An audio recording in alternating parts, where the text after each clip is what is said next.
오늘 본문에서 사도 바울은 하나님의 뜻으로 말미암아 그리스도 예수 안에서 나는 사도가 되었습니다 라고 고백을 합니다. 이 고백은 현대를 살아가는 우리 21세기 그리스도인들에게 아주 중요한 고백인 줄로 믿습니다. 우리 함께 본문 1절 말씀을 다시 읽도록 하겠습니다. 하나님의 뜻으로 말미암아 그리스도 예수의 사도된 바울은 에베소에 있는 성도들과 그리스도 예수 안에 있는 신실한 자들에게 편지하노니. 에베소서에 나타난 중요한 주제 가운데 한 가지는 예수 안에서입니다. 사도 바울은 자신의 그 사도직이 예수 안에서 이루어졌다라고 말을 합니다. 하나님께서 이 땅을 통치하시고 지금도 다스리고 계신다는 사실을 고백하는 것입니다. 어떠한 사람들은 하나님의 창조는 믿지만 하나님의 다스리심을 믿지 않는 사람들도 있습니다. 하나님의 창조는 믿고 다스리심을 믿지 않는다는 것이 이론적으로 가능할까요? 그들의 주장은 이렇습니다. 하나님께서 세상을 창조하셨습니다. 그리고 이 세상을 창조하시면서 이 세상이 움직이기 위한 질서도 만드셨습니다. 하나님의 창조와 질서는 너무나 완벽한 것이어서 이제는 하나님도 그 질서를 어길 수 없다고 말을 합니다. 그래서 하나님께서 질서를 만드셨는데 그 질서에 따라서 그냥 이 세상이 돌아가는 대로 그저 바라만 봐야 한다라는 것입니다. 이러한 자들을 이신론자들이라 부릅니다. 하나님의 창조는 믿지만 하나님의 다스리심을 믿지 않는 사람들을 가리켜서 이신론자다 그렇게 말을 합니다.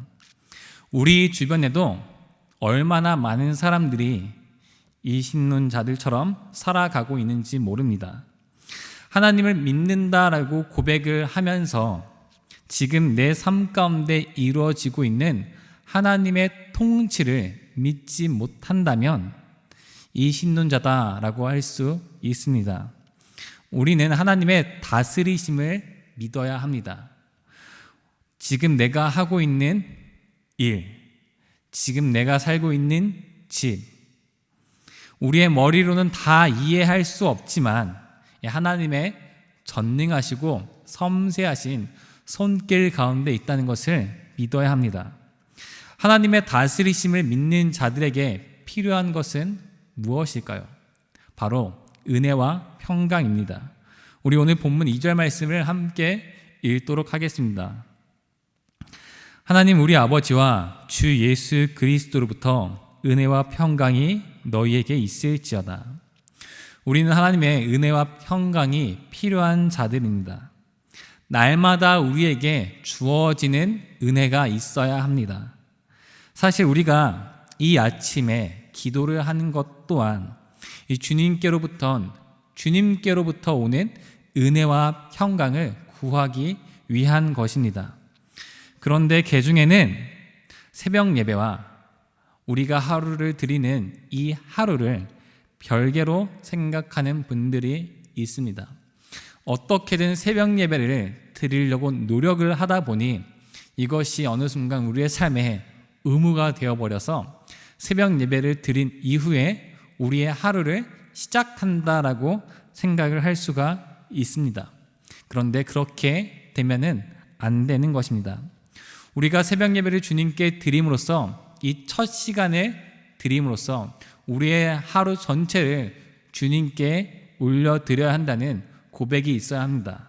또한 그 고백 가운데는 하나님의 은혜와 평강이 가득해야 하는 것을 구해야 한다는 것입니다. 우리의 삶 전체를 하나님께 드리도록 고백합시다.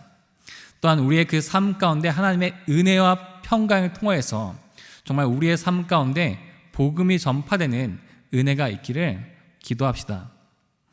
우리가 은혜와 평강을 주님께 구해야 하는 이유는 은혜와 평강이 온전히 그리스도께로부터 나오기 때문입니다.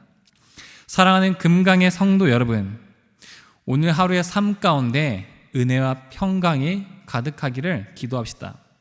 또한 우리의 마음이 더 깨끗하고 성결한 것으로 주님께 올려드리기를 함께 소원합시다. 말씀을 생각하며 기도하겠습니다.